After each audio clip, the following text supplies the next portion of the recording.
नमस्ते विद्यार्थी मित्रों, आज हम 9वीं कक्षा में जो 10वीं कविता है भारत गौरव उसके बारे में पढ़ेंगे। काव्य का शीर्षक है भारत गौरव।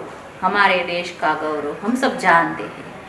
सभी दुनिया में सबसे पुरानी, सबसे अच्छी जो किसी देश की संस्कृति है तो वह है हमारे भारत की, क्योंकि विश्व भर में प्रसिद्ध। सिर्फ हम भारतीय है इसलिए उसका बखान कर रहे हैं ऐसा नहीं, लेकिन दुनिया भर के लोग जिस संस्कृति से कुछ सीखते हैं, जिस संस्कृति से कुछ लेते हैं और उसका बखान करते हैं, ऐसी महान, ऐसी प्राचीन जिस देश की संस्कृति हो उस देश के लोगों की तो बात ही क्या कही जाए। तो आज हम भारत गौरव, हमारे गौरव के बारे में मैथिली शरण गुप्त ने जो लिखा है वह पढ़ेंगे। भारत गौरव कविता के कवि है मैथिली शरण गुप्त, जिसे राष्ट्र कवि का बिरुद भी मिला है, क्योंकि हमारे देश के वो राष्ट्र प्रेमी कवि थे मैथिली शरण गुप्त। तो आज हम भारत गौरव के बारे में पढ़ेंगे।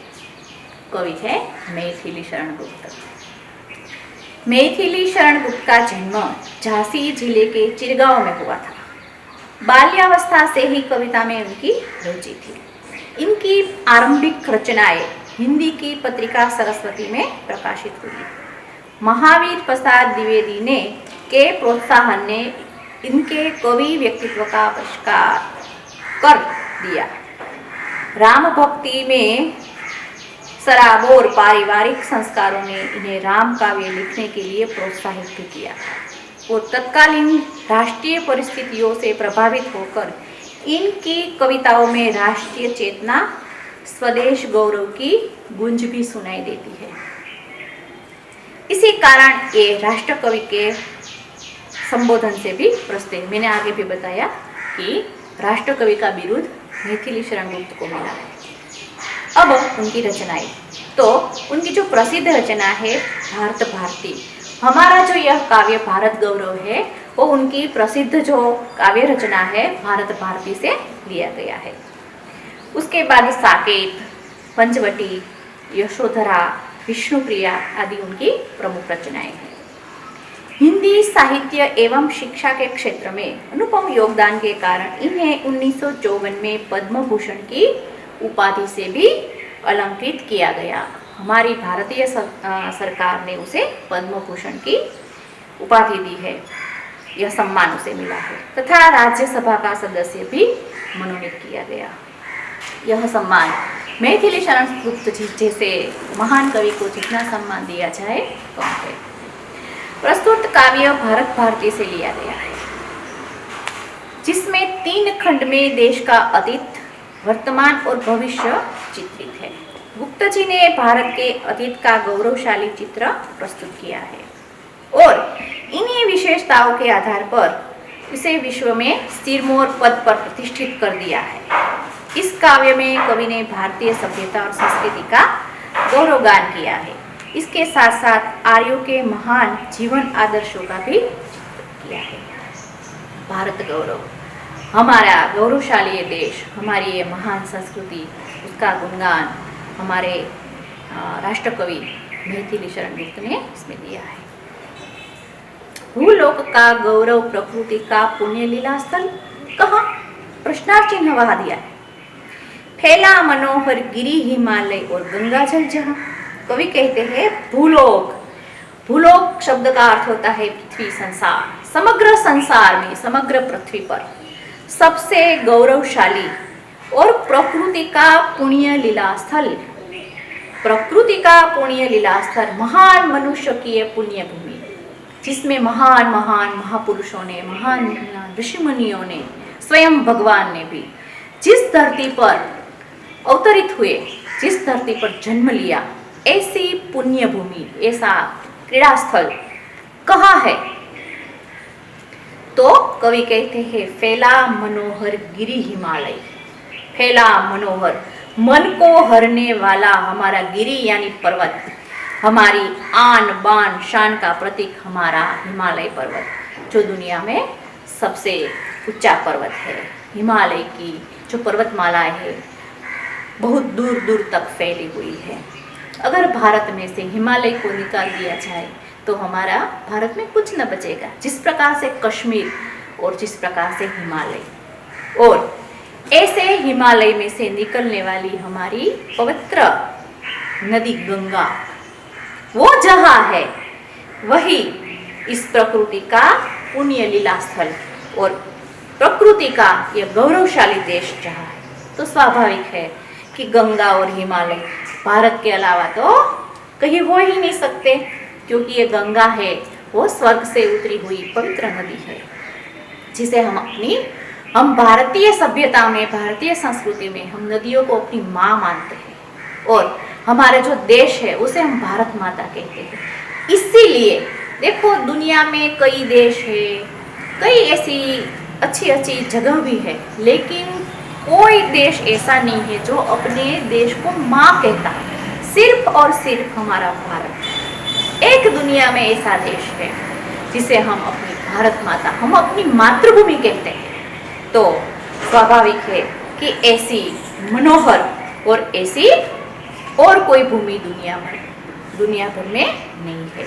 तो यह भूलोक का गौरव और प्रकृति का पुण्य लीला स्थल कहाँ है, तो कि जहाँ फैला हिमालय, मन को हरने वाला यह हिम वत्ता आलय बराबर हिमालय, हिम से आच्छादित, हिम यानी बर्फ से बना हुआ यह जो पर्वत है हमारा, वो जिस जगह है वही हमारी पुण्य भूमि है। तो वो कहाँ है हम सब जानते हैं। संपूर्ण देशों से अधिक किस देश का उत्कर्ष है? उत्कर्ष शब्द का अर्थ होता है उन्नति यानी प्रगति। विश्व भर में कई देश हैं हम जानते हैं, लेकिन उनमें सबसे अधिक उन्नति, सबसे अधिक अच्छी संस्कृति और सबसे अच्छी प्रगति किस देश की हुई है? तो स्वाभाविक है हमारे भारत देश, क्योंकि हमारा जो भारत देश है वो सबसे प्राचीन है, हमारी संस्कृति भी सबसे प्राचीन है। उसका जो कि ऋषि भूमि है, यहाँ महान महान सप्तर्षियों ने, ऋषि मुनियों की यह भूमि है, भगवान की यह भूमि है, ये भारतवर्ष। वह कौन है? तो के भारतवर्ष है, जहाँ ऋषि मुनियों ने वन में, जंगल में तप करके तपो भूमि बना दिया था। ऐसे महान महान ऋषि मुनियों की यह भूमि, यह हमारा भारतवर्ष है। हाँ, वृद्ध भारतवर्ष ही संसार का सिरमौर है। देखो, सिरमौर शब्द का अर्थ होता है श्रेष्ठ। हाँ, कवि कहते हैं हाँ, इन सबसे वृद्ध भारत, देखो वृद्ध भारतवर्ष कहा, वृद्ध भारतवर्ष इसीलिए कवि ने कहा है कि सबसे प्राचीन हमारा देश है। दुनिया भर के सभी प्राचीन देशों में हमारा देश भी एक है। हमारी जो संस्कृति है वो सबसे प्राचीन है, इसीलिए वृद्ध भारतवर्ष कहा है। संसार का सिरमौर, संसार में सबसे श्रेष्ठ, सबसे अच्छी किसकी संस्कृति है? कौन सा देश सबसे अच्छा है? तो वे हमारा भारत सिरमौर है, श्रेष्ठ है। ऐसा पुरातन देश कोई विश्व में है क्या? और कभी हमने पूछते हैं विश्व भर में ऐसा पुरातन देश है कहीं है? तो आप मुझे बताइए, क्योंकि हमारी संस्कृति सबसे प्राचीन है। हमारा भारतवर्ष हमारा सबसे प्राचीन है। हम जानते हैं कि भरत राजा के नाम से हमारे देश का नाम पड़ा है भारत। तो विश्व भर में ऐसा पुरातन एक भी देश नहीं है। भगवान की भवभूतियों का यह प्रथम भंडार, देखो भगवान ने सबसे अच्छी प्रकृति किसे दी है? देखो, हम नदियों का नाम ले, गंगा, यमुना, सरस्वती, नर्मदा, कावेरी, कृष्णा, ब्रह्मपुत्रा, ये सारी नदियाँ हमारे देश में है। तो ऐसी भगवान ने भी प्रकृति का जो भंडार, हिमालय पर्वत, गिरनार हमारे गुजरात में आया हुआ, देखो हमारी प्रकृति हम देखें तो पूरे भारतवर्ष का अगर हम चित्र देखें, कश्मीर से लेकर कन्याकुमारी तक हम जहाँ भी नजर डालें हमें प्रकृति से भरा हुआ पूरा भारतवर्ष दिखेगा। इसीलिए भवभूतियों का भगवान ने संसार में सबसे अच्छी प्रकृति, सबसे अच्छा वातावरण हमारे देश का है। हम पूरे वर्ष के दौरान 3 ऋतुओं का बराबर अनुभव कर सकते हैं। कई देश ऐसे हैं जहाँ बिल्कुल ठंड पड़ती है, कई देश ऐसे हैं बिल्कुल गर्मी पड़ती है, और कई देश तो ऐसे हैं बिल्कुल बारिश ही होती है। लेकिन एक भारत ही ऐसा देश है कि तीनों ऋतुओं का हम बराबर अनुभव कर सकते हैं। इसीलिए हमारा जो भारत है वो पूरे संसार में भगवान ने हमें अच्छी तरह से ये प्रकृति दी है, सृष्टि दी है, लेकिन हम कहीं उसका जतन नहीं कर पाते। तो मैं आज आपसे सबसे कहती हूँ कि भगवान ने जो हमें सुंदर प्रकृति दी है उसका हमें जतन करना चाहिए। हमारी यह जो भूमि है उसका हमें मान सम्मान करना चाहिए। तो भगवान की बहुभूतियों का प्रथम भंडार है। देखो, भगवान ने भी संसार में सारा वैभव हमें दे दिया है। विधि ने किया नर सृष्टि का पहला यही विस्तार। विधि ब्रह्मा जी ने मानवों को मनुष्य सृष्टियों का पहला विस्तार। हमारे देश में ब्रह्मा जी ने मनुष्यों की सृष्टि की है, वही भी हमारे देश में प्रथम हुआ है। तो ये भी हमारे लिए गौरव की बात है। यह पुण्य भूमि प्रसिद्ध है और इसके निवासी आर्य है। यह पुण्य भूमि है। देखो, यह हमारा जो भारतवर्ष है वो सभी देशों में आगे है। यह पुण्य भूमि प्रसिद्ध है, इसके निवासी आर्य है। हमें आर्य कहा जाता है, हमारी आर्य संस्कृति है। विद्या कला कौशल सबके प्रथम आचार्य। विद्या कला कौशल के प्रथम आचार्य भी ऋषि मुनियों हमारे देश में हुए हैं। संतान आज उसकी, यद्यपि हम अधोगति में पड़े हैं। अब कवि मैथिली शरण गुप्त को एक चिंता हुई कि हमारी जो ये महान संस्कृति, हमारे जो ऋषि मुनियों का ये महान देश, हमारी महान यह भूमि, पुण्य भूमि, लेकिन आज उसकी संतान अधोगति, दयनीय दशा है आज हमारे।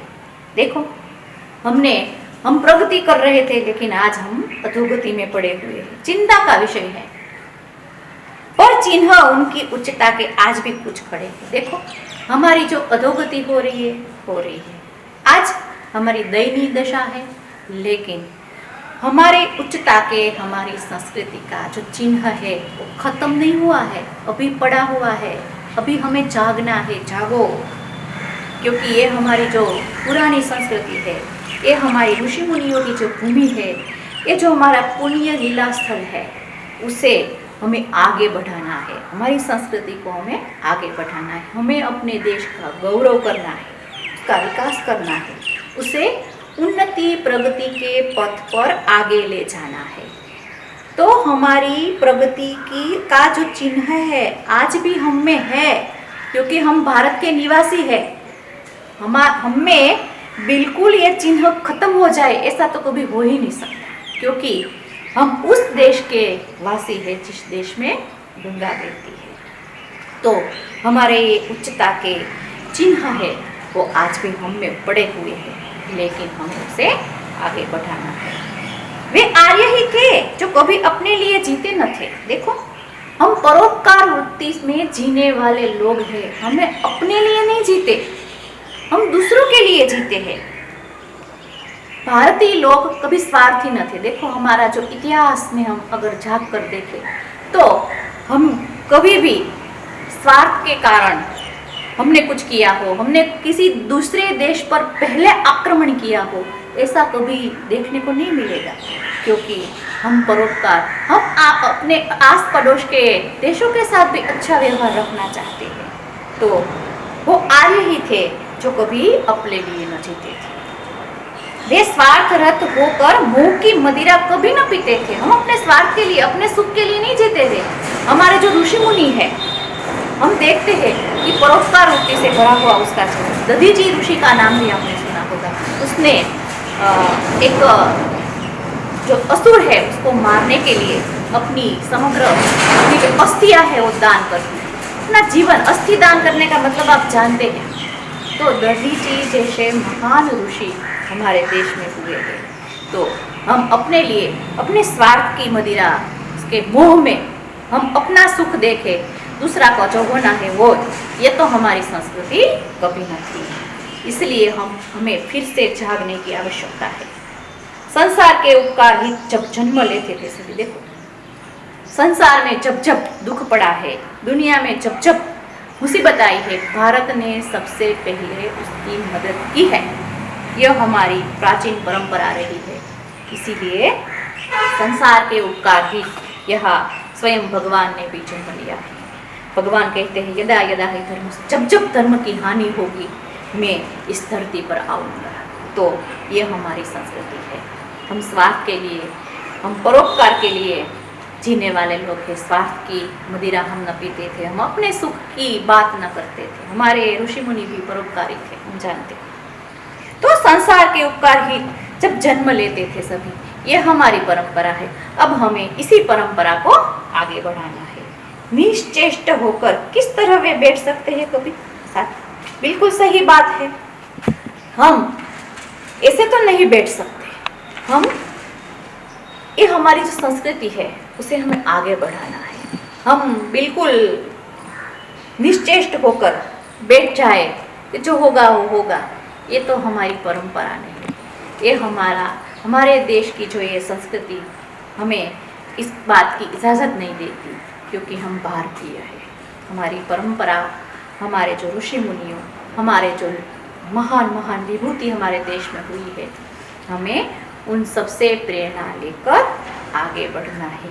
यही हमारा धर्म है, तभी हम एक भारतवासी कहलाएंगे। तो कवि मैथिली शरण गुप्त ने भारत गौरव कविता में हमारी परंपरा है, हमारे जो ऋषि मुनि है, हमारी जो प्राचीन हमारा जो गौरव है, उन सबका गुणगान गाया है। और एक जगह पर हमें टकोर भी की है कि अभी हमें जागना है। हमारी जो पुरानी परंपरा थी, हमारे जो परोपकार वृत्ति थी, उसे फिर से जगाना है, क्योंकि हम अपने स्वार्थ के लिए जिए, ये तो हमारी संस्कृति नहीं है। तो इस प्रकार से हमारे राष्ट्रकवि मैथिली शरण गुप्त ने भारत भारती कविता में से यही अंश लिया गया है। उसमें कवि ने हमें अपने भारत के गौरव के बारे में बताया है और हमें एक टकोर भी की है कि जागो, अभी भी हमारे पास समय है। हम उस देश के निवासी हैं जिस देश में महान महान विभूतियाँ हुई है। तो इस प्रकार से हमने भारत गौरव कविता पढ़ी। अब आपको ये कविता फिर से एक बार पढ़ना है। फिर से इसमें से प्रश्न जो पूछे जाएंगे वो आपको अच्छी तरह से याद रखने हैं। स्वाध्याय और टिप्पणी भी आप लिख सकते हैं।